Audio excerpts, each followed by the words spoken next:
बसपा प्रमुख मायावती का आज जन्मदिन है। जन्मदिन के मौके पर आज वो मीडिया के सामने आई और अपनी बातों को रखा। अटकलें लग रही थी कि मायावती इंडिया गठबंधन में आएंगे और इंडिया गठबंधन के साथ हम चुनाव लड़ेंगे, लेकिन हुआ इसके बहुजन समाज पार्टी प्रमुख मायावती जब अपने जन्मदिन के मौके पर मीडिया के सामने आई तो ऐसा माना जा रहा था कि वह विपक्षी इंडिया गठबंधन को लेकर कोई बड़ा ऐलान कर सकती है।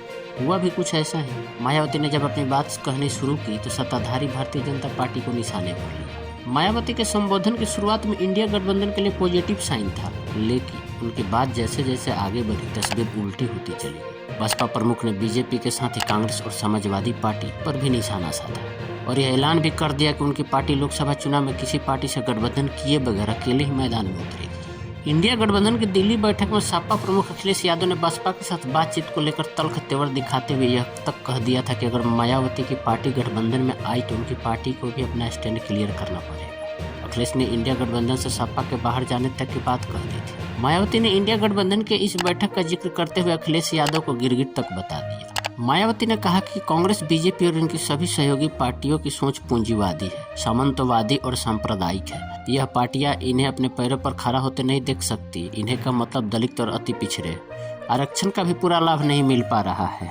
उन्होंने आरोप लगाया कि सभी पार्टियां अंदर ही अंदर एक होकर साम दाम दंड भेद का इस्तेमाल कर दलितों को सत्ता से दूर रखना चाहती है।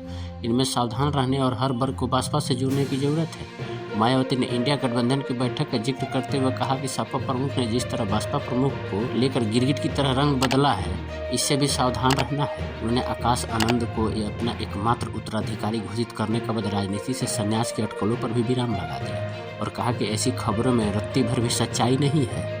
मायावती ने इंडिया गठबंधन में शामिल होने के कयासों पर भी विराम लगा दिया। मायावती ने साफ शब्दों में कहा कि बसपा लोकसभा चुनाव में अकेले मैदान में उतरेगी।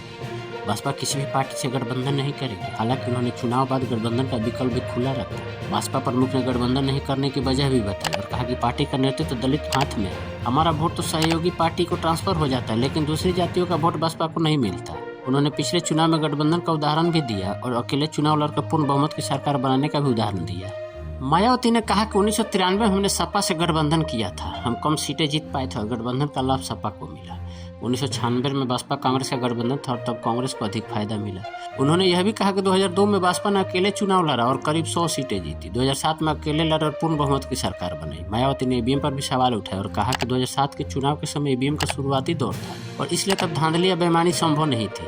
अब जिस तरह से हर चुनाव में धांधली हो रही है, बसपा को यूपी के साथ ही बाकी देश में भी नुकसान उठाना पड़ रहा है। उन्होंने चुनाव बाद गठबंधन का विकल्प खुला रखा, लेकिन यह भी साफ कर दिया कि गठबंधन उनकी शर्तों पर होगा।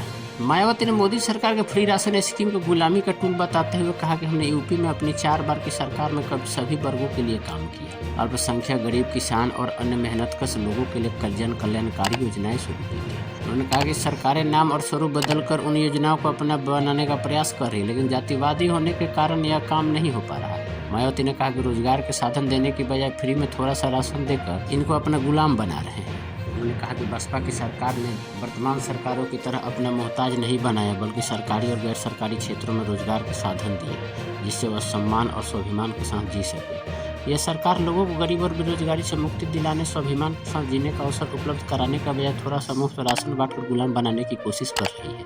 मायावती ने यह भी कहा कि केंद्र और राज्य की सरकारें धर्म और संस्कृति की आड़ में राजनीति कर रही, जिससे लोकतंत्र कमजोर हो रहा है। मायावती ने यह भी कहा कि केंद्र और राज्य की सरकारें धर्म और संस्कृति की आड़ में राजनीति कर रही है, जिससे लोकतंत्र कमजोर हो रहा है। मायावती ने अपने जन्मदिन के मौके पर फ्यूचर पॉलिटिक्स की लाइन भी क्लियर कर दी। एक यह कि वह सियासत से संन्यास लेने नहीं जा रही है, दूसरा यह कि बसपा लोकसभा चुनाव में एकला चलो के फॉर्मूले पर बढ़ेगी और तीसरा यह कि बसपा को सत्ता में लाना केंद्र की सियासत में प्रभावी रोल मायावती का फ्यूचर टास्क है। मायावती ने अभिषेक आनंद को अपना उत्तराधिकारी घोषित किया था, तभी से उनके फ्यूचर को लेकर अटकलों का दौर चल रहा था। अब मायावती ने एक तरह से यह साफ कर दिया है कि वह सियासत के नेपथ्य में फिलहाल नहीं जा रही है। उनकी मंशा अपने सामने ही बसपा के शीर्ष पद के लिए अभिषेक आनंद को तैयार करना और स्थापित करना है।